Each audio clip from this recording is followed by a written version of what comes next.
Online fame, ये चकाचौंध किसे नहीं चाहिए, लेकिन क्या कभी सोचा है कि वायरल होने की इस दौड़ के पीछे एक अंधेरा भी छिपा हो सकता है।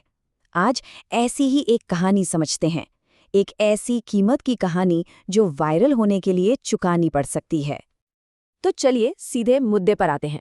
सवाल बड़ा सिंपल सा है लेकिन जवाब उतना ही कॉम्प्लेक्स। क्या शोहरत मतलब फेम सच में खरीदी जा सकती है, या फिर इसकी कोई ऐसी कीमत भी है जो शायद पैसों से रुपयों से कहीं कहीं ज्यादा बड़ी है? तो इस कहानी का हीरो है रवि, एक छोटे से शहर का लड़का, लेकिन उसके सपने वो आसमान छूने वाले थे। बस एक ही जुनून था, एक ही धुन सवार थी, सोशल मीडिया पर छा जाना, एक जाना माना इन्फ्लुएंसर बनना। और देखिए, रवि में टैलेंट की कोई कमी नहीं थी। मतलब बंदा दिन रात एक कर रहा था, रोज नए वीडियो, बेहतरीन कंटेंट, पूरे जान लगा रहा था।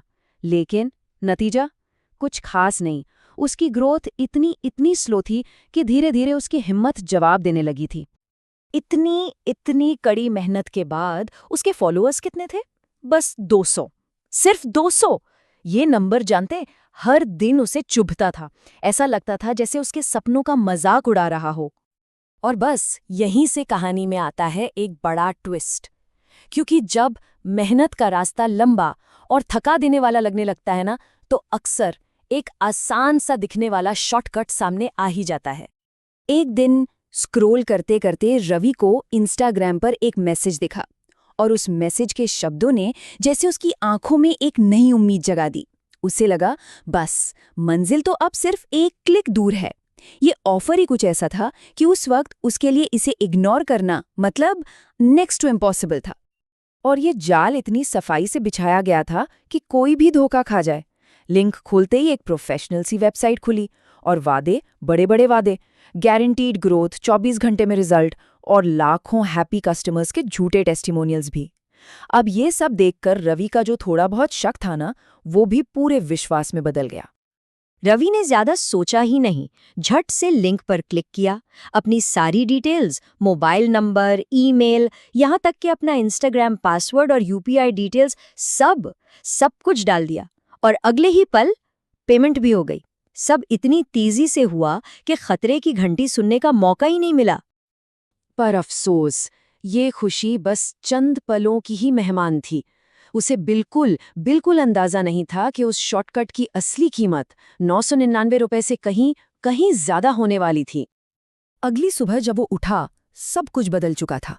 रवि का इंस्टाग्राम अकाउंट लॉक हो गया, पासवर्ड बदल दिया गया था। फिर कुछ ही घंटों में बैंक से कॉल आया कि उसके अकाउंट से एक बहुत बड़ा ट्रांजैक्शन हुआ है। और शाम होते होते तो हद ही हो गई। दोस्तों के फोन आने लगे कि उसके अकाउंट से उन्हें अजीब-ओ-गरीब स्कैम लिंक्स भेजे जा रहे हैं। सिर्फ एक दिन में उसकी पूरी ऑनलाइन दुनिया तहस-नहस हो गई थी। और पैसे कितने निकले? पूरे 48,000 रुपए। फॉलोअर्स खरीदने के चक्कर में उसने अपनी सालों की मेहनत की कमाई गंवा दी थी। ये सिर्फ एक नंबर नहीं था, नहीं, ये उसके टूटे हुए भरोसे की कीमत थी। तो असल में हुआ क्या था, ये समझना जरूरी है। नुकसान सिर्फ पैसों का नहीं था। वो जो नए फॉलोअर्स थे, सब के सब नकली बॉट्स। उसका अकाउंट पूरी तरह से हाईजैक हो चुका था। और सबसे बुरा, अब उसकी ही आइडेंटिटी का इस्तेमाल उसके दोस्तों को ठगने के लिए किया जा रहा था। उसकी साख, उसका भरोसा, सब कुछ मिट्टी में मिल गया था। वो पूरी तरह से टूट चुका था, लेकिन रवि ने हिम्मत नहीं हारी। उसने हिम्मत जुटाई और सीधा पहुंचा साइबर क्राइम सेल। और वहां उसे उस शॉर्टकट का वो सच पता चला जिसकी इतनी भारी कीमत उसने चुकाई थी। देखिए, वादा क्या था और हकीकत क्या निकली। वादा था असली फॉलोअर्स का, पर मिला क्या? नकली बॉट्स। वादा था अकाउंट ग्रोथ का, लेकिन यहाँ तो अकाउंट ही हैक हो गया। जिसे सफलता का शॉर्टकट समझा जा रहा था, वो असल में भरोसा और इज्जत खोने का एक्सप्रेस हाईवे निकला। साइबर क्राइम ऑफिसर ने रवि को जो बात समझाई ना, वो इस पूरी कहानी का मतलब मॉरल है।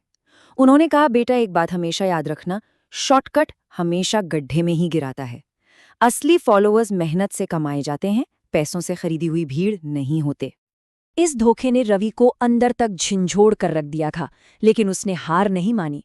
उसने फैसला किया कि वो सब कुछ दोबारा शुरू करेगा, लेकिन इस बार सही तरीके से, ईमानदारी से। तो रवि वापस वहीं आ गया था जहां से उसने शुरुआत की थी, उसने एक नया अकाउंट बनाया, वही शुरुआती 200 फॉलोअर्स। लेकिन इस बार एक चीज अलग थी। इस बार उसके दिमाग में कोई शॉर्टकट नहीं था, सिर्फ और सिर्फ मेहनत, ईमानदारी और लगन थी। और इस मेहनत का नतीजा, ये नंबर उसकी असली जीत है। अगले 2 सालों की कड़ी मेहनत के बाद रवि के पास आज 2 लाख, जी हाँ 2 लाख असली एंगेज्ड फॉलोअर्स हैं। ये वो लोग हैं जो सच में उसके कंटेंट से जुड़ते हैं, उसके काम को पसंद करते हैं। ये खरीदे हुए बॉट्स नहीं, कमाए हुए फैंस हैं। तो आखिर इस पूरी कहानी से क्या सबक मिलता है? सबसे पहला, सस्ते फॉलोअर्स का लालच एक बहुत बहुत बड़ा जाल है, इससे बचना जरूरी है। दूसरा, अपना पासवर्ड, ओटीपी या पेमेंट डिटेल्स ये किसी के भी साथ शेयर करने की चीजें नहीं हैं, कभी नहीं। तीसरा, फेक फॉलोअर्स से इमेज बनती नहीं बल्कि बिगड़ती है। और सबसे इम्पोर्टेंट सबक, जो पहचान मेहनत की नींव पर बनती है ना, वही बड़े से बड़े तूफान में भी टिकी रहती है। तो अगली बार जब भी कोई शॉर्टकट आवाज दे, तो एक पल रुककर जरूर सोचना चाहिए, एक ऑनलाइन आइडेंटिटी की असली कीमत क्या होती है? क्या इसे कुछ नकली नंबर्स के लिए दांव पर लगाया जा सकता है? इसका जवाब हर किसी के अपने हाथ में है।